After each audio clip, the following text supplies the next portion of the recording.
وہ صاف اپنی بیوی سے کہتا ہے کہ نہ میں نے دن دیکھا نہ رات، اور اپنی بیوی کا حق تمہاری جھولی میں ڈال دیا، نہ میں اپنی بیوی کا دھیان رکھتا تھا نہ اپنے بچوں کا،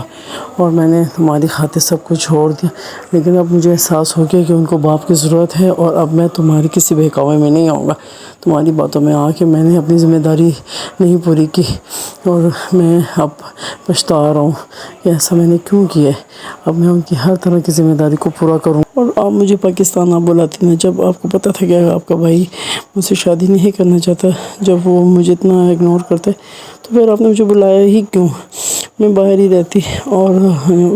اس کی زندگی میں تو ایک لڑکی ہے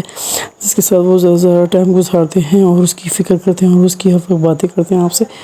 اور ایمن کو اس کی بھابھی کہتی کہ نہیں میں تو ایسا نہیں چاہتی، میں تو تمہارے ساتھ اپنے بھائی کی شادی کرنا چاہتی ہوں، اس لیے تو میں نے تمہیں پاکستان آنے کا کہا،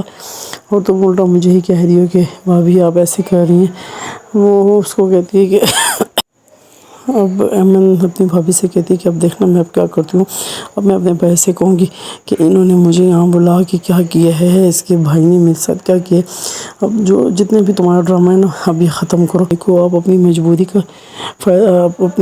کی وجہ سے ان کی زندگی خراب نہ کریں، میں ہمیشہ کے لیے ان کی زندگی سے چلی جاؤں گی، لیکن میں آپ کو سمجھا رہی ہوں کہ پلیز آپ ایک عورت ہونے کے ناطے میں آپ کو صرف یہ کہنا چاہوں گی کہ اپنے آپ کو سمجھیں، اور اپنی زندگی کو